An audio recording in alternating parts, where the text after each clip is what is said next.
الحمد لله نحمده ونستعينه ونستغفره ونؤمن به ونتوكل عليه ونعوذ بالله من شرور أنفسنا ومن سيئات أعمالنا من يهده الله فلا مضل له ومن يضلله فلا هادي له ونشهد أن لا إله إلا الله ونشهد أن سيدنا محمدا عبده ورسوله صلى الله على سيدنا محمد وعلى آله وصحبه وسلم تسليما كثيرا أما بعد وقد قال الله تبارك وتعالى في محكمه التنزيل أعوذ بالله من الشيطان الرجيم بسم الله الرحمن الرحيم لا يجرمنكم شنآن قوم أن صدوكم عن المسجد الحرام أن تعتدوا وتعاونوا على البر والتقوى ولا تعاونوا على الإثم والعدوان واتقوا الله إن الله شديد العقاب صدق الله مولانا العظيم وقال نبينا صلى الله عليه وسلم لا تتمنوا لقاء العدو وسلوا الله العافية فإذا لقيتموهم فاصبروا صدق رسول الله صلى الله عليه وسلم سبحانك لا علم لنا إلا ما علمتنا إنك أنت العليم الحكيم رب اشرح لي صدري ويسر لي أمري واحلل عقدة من لساني يفقهوا قولي ربي زدني علما وارزقني فهما ربي يسر ولا تعسر وتمم بالخير وبك نستعين إن نريد إلا الإصلاح ما استطعت وما توفيقي إلا بالله عليه توكلت وإليه أنيب அளவற்ற அருளாளனும் நிகரற்ற அன்புடையோனுமாகிய எல்லாம் வல்ல அல்லாஹ்வின் திருப்பெயரால் ஆரம்பம் செய்கிறேன். விண்ணையும் மண்ணையும் படைத்து விண்ணிலே விண்மீன்களையும் மண்ணிலே மனித ஜீவராசிகளையும் படைத்து பரிபாலிக்குகின்ற ஏகவல்ல நாயன் அல்லாஹ் சுப்ஹானஹு வ தஆலாவுக்கு எல்லா புகழும் புகழ்ச்சியும் உண்டாகட்டுமாக.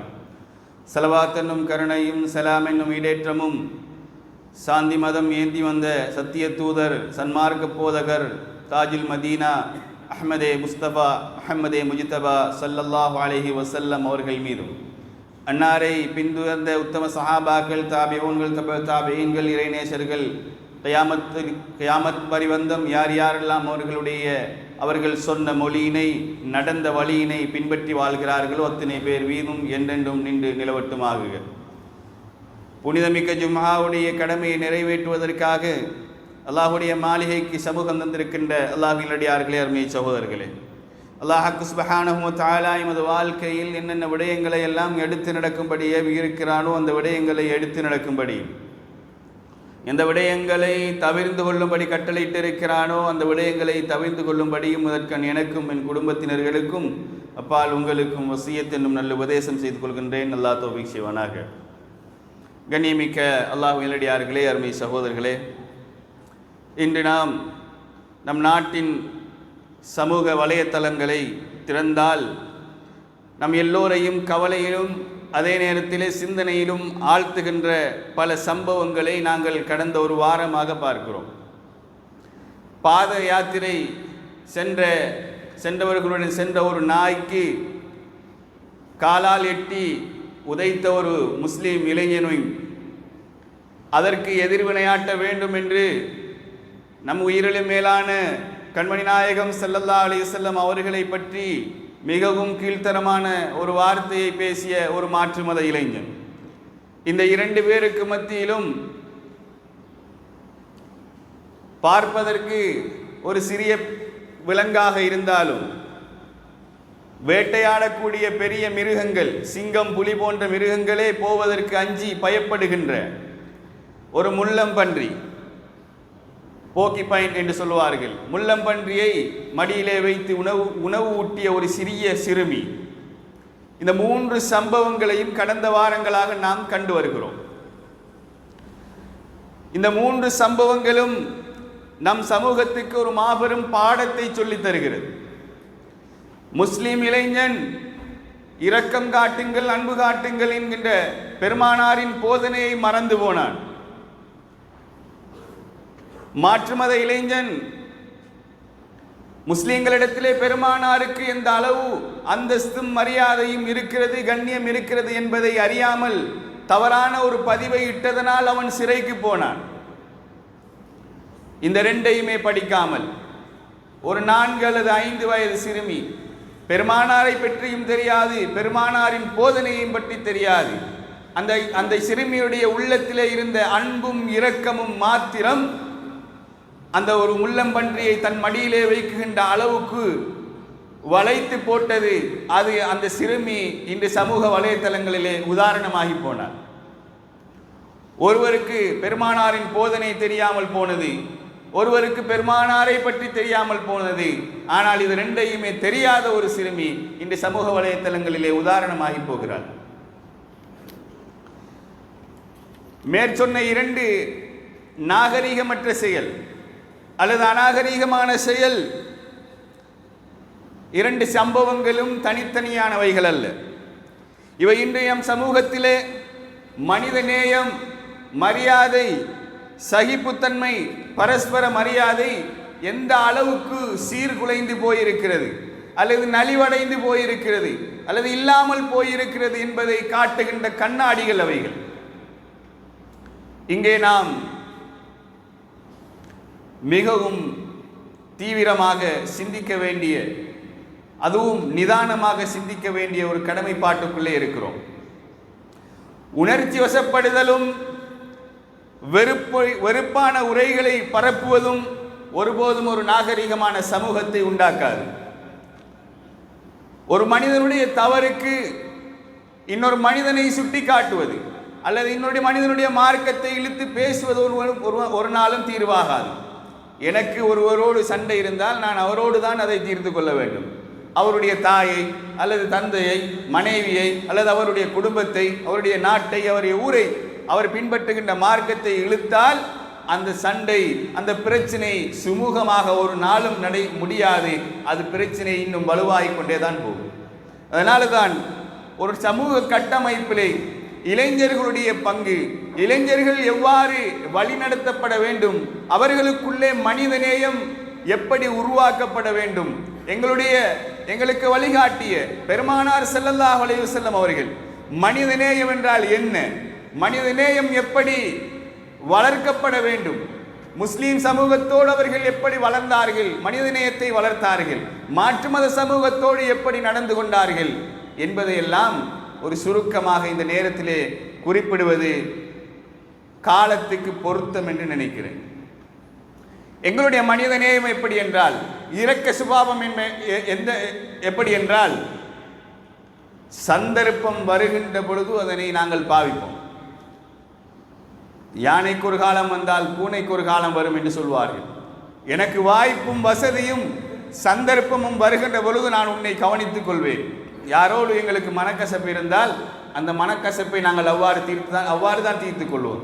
ஒரு திருமணத்திலே தீர்த்து கொள்வோம், அல்லது ஒரு வியாபாரத்திலே தீர்த்து கொள்வோம், அல்லது வேறு ஏதாவது முறைகளிலே தீர்த்து கொள்வோம். ஏன்? எங்களுடைய சகிப்புத்தன்மை, எங்களுடைய மனிதநேயம் அப்படி வளர்ந்திருக்கிறது. ஆனால் நமக்கு வழிகாட்டிய பெருமானார் ஸல்லல்லாஹு அலைஹி வஸல்லம் அவர்கள் ஒரு நாளும் அவர்கள் தங்களுடைய மனிதநேயத்தை அப்படி வளர்க்கவில்லை. ஆட்சி, அதிகாரம், சந்தர்ப்பம் எல்லாமே கைகூடிய பொழுது மக்கமா நகரிலே ஸல்லல்லாஹு அலைஹி வஸல்லம் அவர்களுக்கு கொடுக்காத துன்பங்கள் இல்லை, அவர்களுக்கு கொடுக்காத தண்டனைகள், வேதனைகள் இல்லை. ஆனாலும் 8 ஆண்டுகளுக்கு பின்னால் மதீனாவிலே இருந்து மக்காவை வெற்றி கொண்ட பெருமானார் ஸல்லல்லாஹு அலைஹி வஸல்லம், மக்காவை வெற்றி கொண்ட பெருமானார் ஸல்லல்லாஹு அலைஹி வஸல்லம், மக்கத்து காபீர்கள் தங்களுடைய தலைகளை குனிந்து கொண்டு முஹம்மது ஸல்லல்லாஹு அலைஹி வஸல்லம் இப்பொழுது என்ன செய்ய போகிறாரோ என்கின்ற கவலையில் ஆழ்ந்து கொண்டிருந்த நேரத்திலே சஹாபாக்களில் ஒரு சிலர் இப்படி பேசினார்கள். அல் யௌம யௌமல் மல்ஹமா, இந்த நாள் இருக்கிறதே, அல் யௌம யௌமல் முல்ஜமா, இந்த நாள் இருக்கிறதே பழிக்கு பழி தீர்க்கக்கூடிய நாள். நாங்கள் இந்த காலத்திலே இந்த மக்காவிலே வாழ்ந்த பொழுது எங்களுடைய பொருளாதாரத்தை நீங்கள் சீர்குலைத்தீர்கள், எங்களுடைய குடும்பத்தை நீங்கள் சீர்குலைத்தீர்கள், எங்களை அடியோடு இல்லாமலாக்குவதற்கு முயற்சித்தீர்கள். இப்பொழுது பந்து போல் எங்களுடைய கையிலே இருக்கிறது, ஆட்சி எங்களுடைய கையிலே இருக்கிறது, அதிகாரம் எங்களுடைய கையிலே இருக்கிறது. இப்பொழுது நாங்கள் உங்களுக்கு பழிக்கு பழி தீர்ப்போம் என்று சொன்ன பொழுது பெருமானார் ஸல்லல்லாஹு அலைஹி வஸல்லம் அவர்களுடைய காதுக்கு எப்படியோ இந்த செய்தி போய் சேர்ந்தது. சொன்னார்கள், அல் யௌம யௌமுல் மர்ஹமா, இன்றைய நாள் இருக்கிறதே, இன்றைய நாள் ஒருவருக்கொருவர் இரக்கம் காட்டுகின்ற நாள். இன்றைய நாள் ஒருவருக்கு ஒரு பரஸ்பரம் இரக்கம் காட்டிக் கொள்ள வேண்டும். அவர்கள் எங்களுக்கு துன்பம் கொடுத்தார்கள், வேதனையை கொடுத்தார்கள், கஷ்டம் தந்தார்கள் என்பதற்காக வேண்டி எங்களுடைய கையிலே ஆட்சி கிடைக்கின்ற பொழுது, எங்களுடைய கையிலே அதிகாரம் கிடைக்கின்ற பொழுது அவர்களை நாங்கள் தண்டிக்க முயலக்கூடாது என்று தன்னுடைய மனித நேயத்தை காட்டினார்கள் பெருமானார் ஸல்லல்லாஹு அலைஹி வஸல்லம். மக்காவை விட்டு மதீனாவுக்கு செல்வதற்காக வேண்டி கஅபத்துல்லாவுக்கு வருகிறார்கள் பெருமானார். வந்த பெருமானார் ஸல்லல்லாஹு அலைஹி வஸல்லம் அவர்கள் அங்கே காபாவுக்கு பொறுப்பாக இருந்த உஸ்மான் இப்னு தல்ஹா என்கின்ற அந்த மனிதரிடத்திலே காபாவுடைய சாவியை கேட்டார்கள். நான் காபா உள்ளால் காபாவுடைய உட்புறத்தால் போய் தொழ வேண்டும், எனக்கு தொழுவதற்கு அனுமதி தாருங்கள். உஸ்மான் இப்னு தல்ஹா மறுத்து விட்டார். சொன்னார், தரமாட்டேன், முடியாது, உங்களுக்கு அனுமதி தரவே மாட்டேன். ஸல்லல்லாஹு அலைஹி வஸல்லம் அவர்கள் எவ்வளவோ கேட்டு பார்த்தார்கள், ஆனாலும் அவர் கொடுக்கவில்லை. சொன்னார்கள், உஸ்மான், ஒரு நாள் வரும், அந்த நாளையிலே நீ எங்கே நிற்கிறாயோ அந்த இடத்திலே நான் நிற்பேன், நான் எங்கே இருக்கிறேனோ அந்த இடத்திலே நீ நிற்பாய். அதாவது இப்பொழுது உஸ்மான் காபாவுடைய வாசலிலே இருக்கிறார், நபிகள் நாயகம் ஸல்லல்லாஹு அலைஹி வஸல்லம் அனுமதி கொடுக்காமல். ஒரு நாள் வரும், நான் காபாவுடைய வாசலிலே இருப்பேன், அப்பொழுது நான் உங்களை கவனித்துக் கொள்கிறேன் என்று சொல்லிவிட்டு ஸல்லல்லாஹு அலைஹி வஸல்லம் அவர்கள் மதீனாவுக்கு சென்று விட்டார். மக்கா வெற்றி வருகிறது. ஸல்லல்லாஹு அலைஹி வஸல்லம் அவர்கள் மக்காவினுடைய சாவியை கேட்கிறார். உஸ்மான் இப்னு தல்ஹா தலையை குனிந்து கொண்டு வருகிறார். ஏனென்றால் அவர்கள் காபீர்களாக இருந்தாலும் காபாவை அவர்கள் மதித்தார்கள். காபாவினுடைய பொறுப்பு தங்களுடைய கையிலே இருக்கிறது என்பது அவர்களுக்கு மிகப்பெரிய ஒரு பலம். எனவே அவர் காபீராக இருந்தாலும் காபாவை விட்டு கொடுப்பதற்கு அவருடைய மனம் இடம் கொடுக்கவில்லை. எனவே ஆனால் ஆட்சி மாறிவிட்டது, பெருமானாருக்கு அதிகாரம் வந்து விட்டது. இப்பொழுது அவர்கள் சொல்வதை தான் கேட்க வேண்டும். தலையை குனிந்து கொண்டு சாவியை கொண்டு வருகிறார். அப்பொழுதுதான் அல்லாஹு தஆலா சொன்னான், அன்து அத்துல் அமானாத்தி இலா அஹ்லிஹா, அமானிதங்களை அவர்களுக்குரியவர்களிடத்தில் நீங்கள் ஒப்படைத்து விடுங்கள்.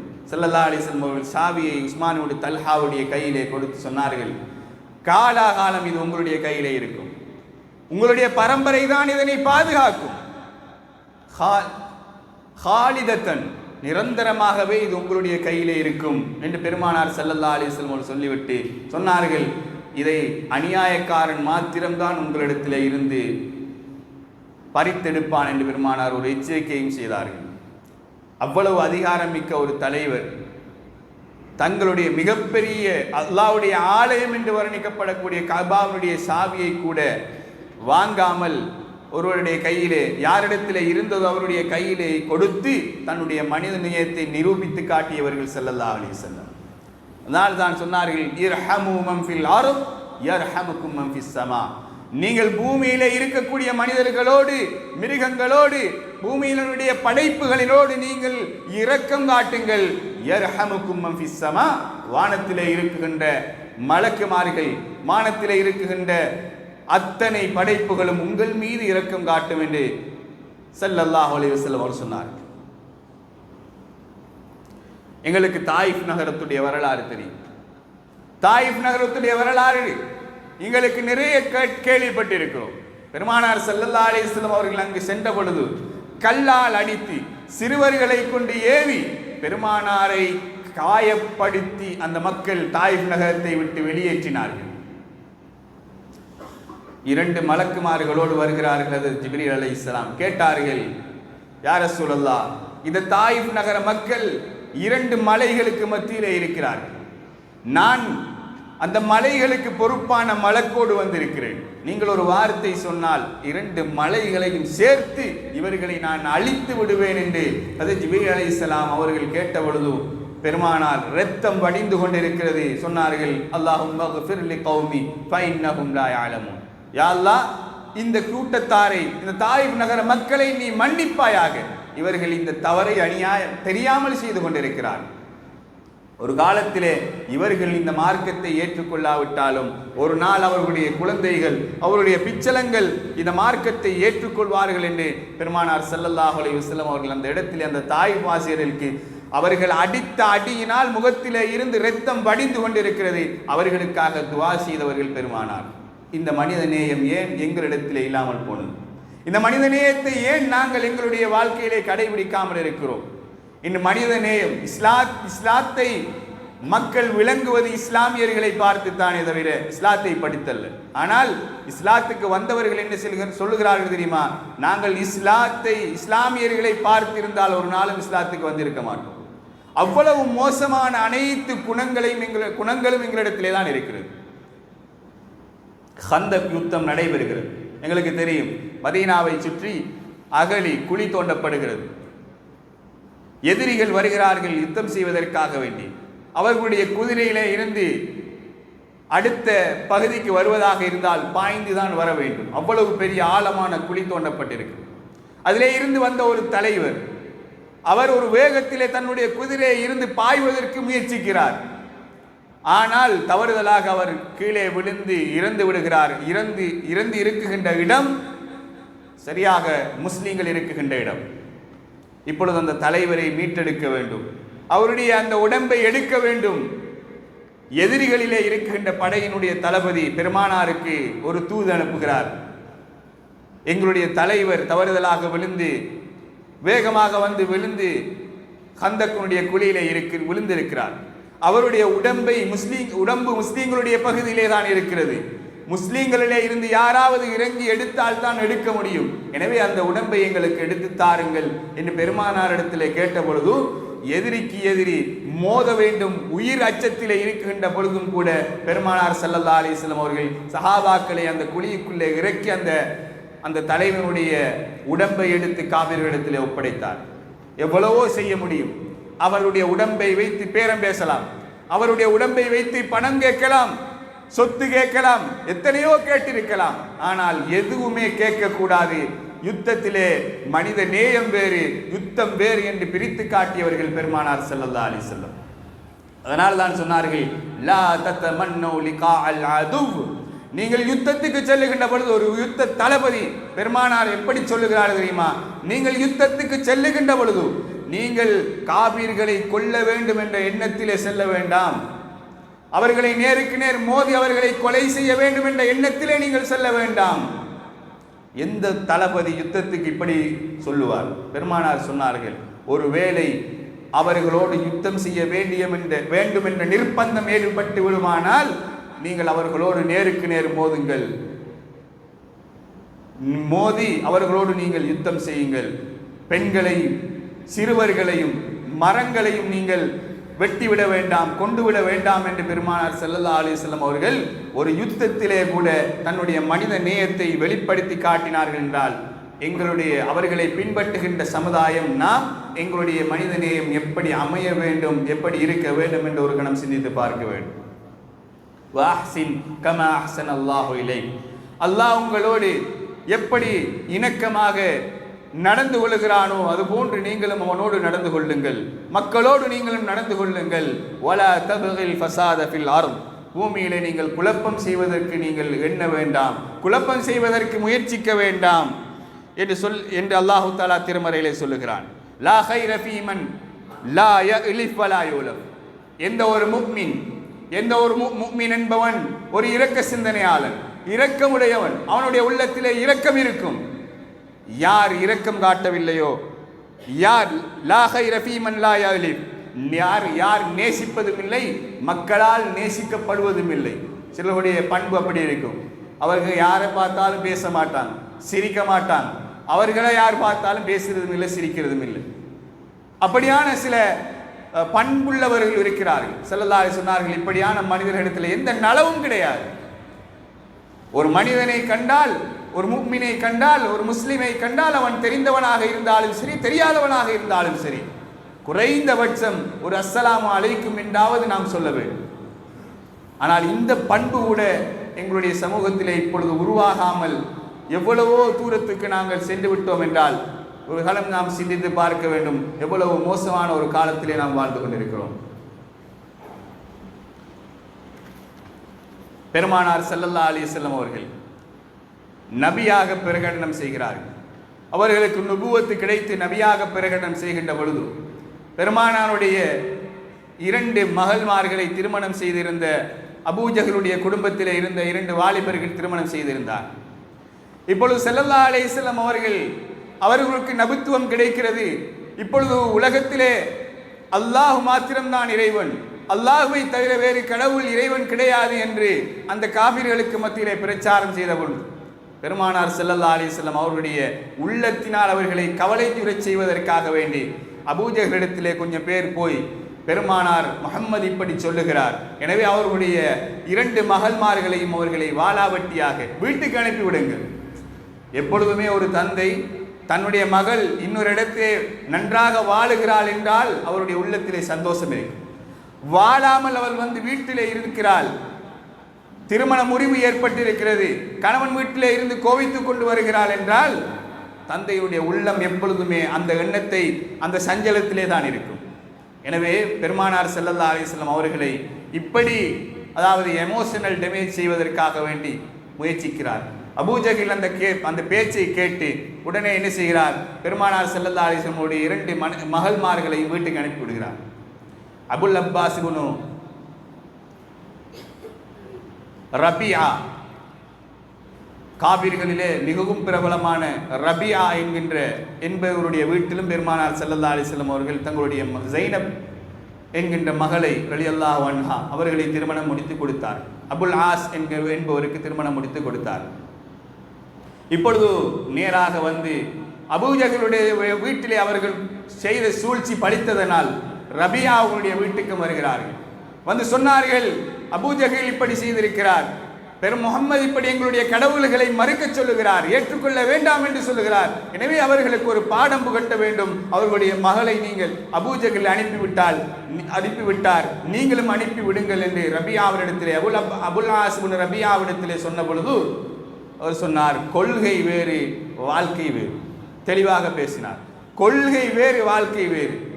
நான் கொண்ட கொள்கை அது வேறானது, அதற்கும் என்னுடைய மாமனார் முஹம்மது ஸல்லல்லாஹு அலைஹி வஸல்லம் அவர்களுக்கு மத்தியிலே பிரச்சனை இருக்கலாம், ஆனால் வாழ்க்கை என்கின்ற விடயத்திலே நாங்கள் 2 பேரும் ஒத்து போகிறோம், எனவே நான் அனுப்ப மாட்டேன் என்கின்ற ஒரு முடிவு எடுக்கிறார்.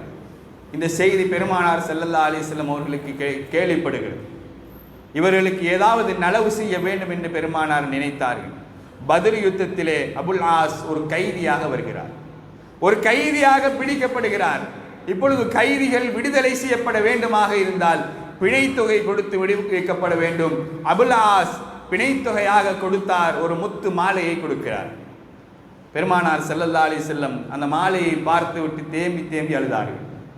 காரணத்தை சஹாபாக்கள் கேட்ட பொழுது ஸைனப் ரலியல்லாஹு அன்ஹா அவர்களை நான் திருமணம் செய்து கொடுத்த பொழுது ஹதீஜா ரலியல்லாஹு தஆலா அன்ஹா, அதாவது ஹதீஜா ரலியல்லாஹு தஆலா அன்ஹா அவர்கள் பெருமானார் ஸல்லல்லாஹு அலைஹி வஸல்லம் உடைய மனைவி, அவர்களுடைய கழுத்திலே இருந்த இந்த மாலையை தான் நாங்கள் எங்களுடைய மகளுக்கு போட்டு அனுப்பினோம்.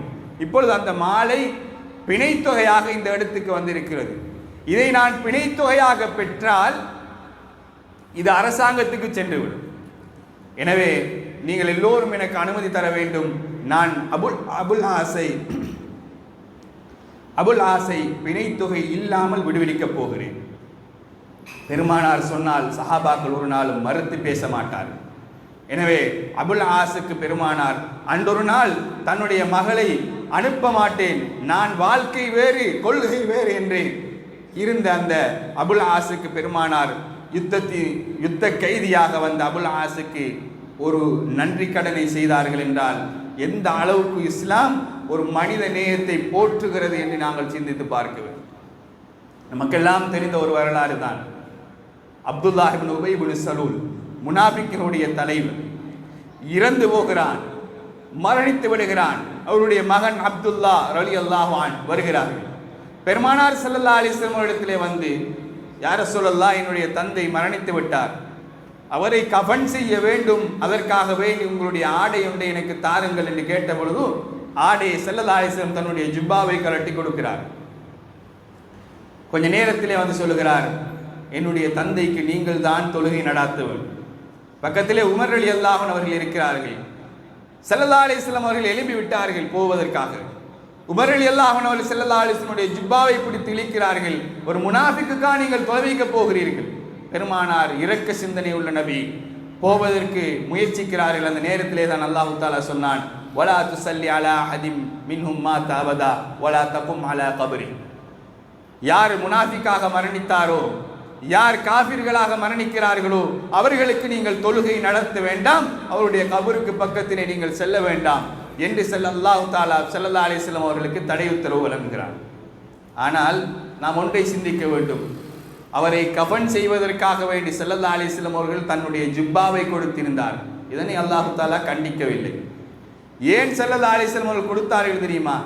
பத்ர் யுத்தத்திலே தன்னுடைய சாச்சா அப்பாஸ் ரலியல்லாஹு அன்ஹு அவர்கள் கைதியாக வந்து நிற்கிறார்கள். கடுமையான குளிர், மதீனாவினுடைய குளிர் போனவர்களுக்கு தெரியும்.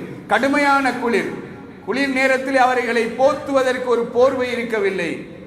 அப்பாஸ் ரலியல்லாஹு அன்ஹு அவர்கள் அந்த குளிரிலே நடுநடுங்கிக் கொண்டிருக்கிறார்கள். இதனை பார்த்த ஸல்லல்லாஹு அலைஹி வஸல்லம் அவர்கள் என்ன செய்வதென்று, தன்னிடத்திலேயும் ஒரு போர்வை கிடைக்கவில்லை, என்ன செய்வதென்று சிந்தித்துக் கொண்டிருந்த நேரத்திலே தான் அந்த இடத்திலால் அப்துல்லாஹ் இப்னு உபை இப்னு சலூல் செல்கிறார். அவரிடத்திலே ஒரு ஆடையை கேட்டு அவர் அந்த ஆடையை கொடுத்து அப்பாஸ் ரலியல்லாஹு அன்ஹு அவருடைய குளிரிலே இருந்து பாதுகாப்பதற்காக வேண்டி அந்த ஆடையை கொடுத்தார். அந்த ஆடையை கொடுத்ததனால் அதற்கு நன்றி கடனாக ஸல்லல்லாஹு அலைஹி வஸல்லம் அவர்கள் அவருடைய மரணித்ததற்கு பின்னால் கஃன் அணிவதற்காக வேண்டி தன்னுடைய ஜுப்பாவை கொடுத்தார்கள் என்றால், பெருமானாரை பின்பற்றுகின்ற நாம் இந்த வரலாறுகள் எல்லாம் ஏன் எங்களுக்கு தெரியாமல் போனது? ஒரு நாயிடத்திலே ஏன் இரக்கம் காட்ட தெரியாமல் போனது? நாய்க்கு தண்ணீர் கொடுத்ததனால் ஒரு பெண் பாவம் மன்னிக்கப்பட்டு சொர்க்கவாசியாக மாறினால், ஒரு பெண் பூனையை கட்டி வைத்து தானும் உணவு கொடுக்காமல் அது தானாக போய் இன்னொரு இடத்திலே உணவு தேடிக்கொள்ள விடாமல் செய்ததனால் அந்த பெண் தொழுகையாளியாக நோம்பாளியாக இருந்து என்ன பயன்? நரகவாதி என்று பெருமானார் சொன்னார்களே.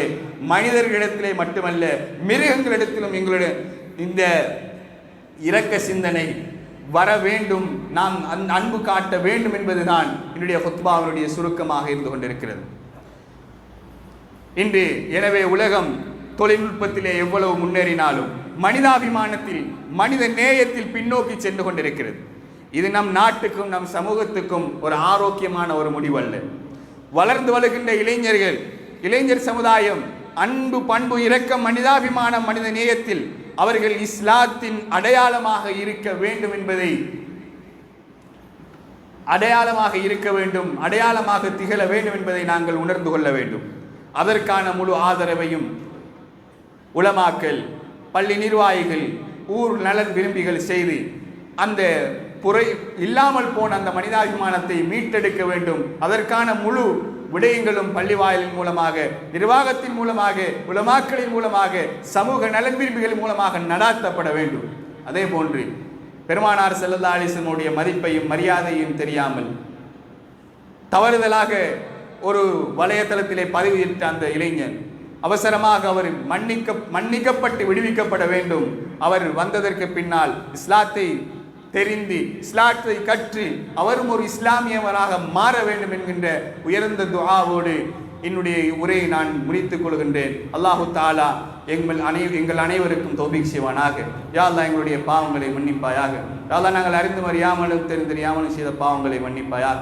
யா அல்லாஹ் எமது பெற்றோர்களுடைய பாவங்களை மன்னிப்பாயாக. இது உஸ்தாத்மார்கள், ஆசிரியர்கள், மனைவி மக்கள், எமக்கு உபகாரம் செய்கின்றவர்கள் அத்தனை பேருடைய பாவங்களையும் யா அல்லாஹ் மன்னிப்பாயாக.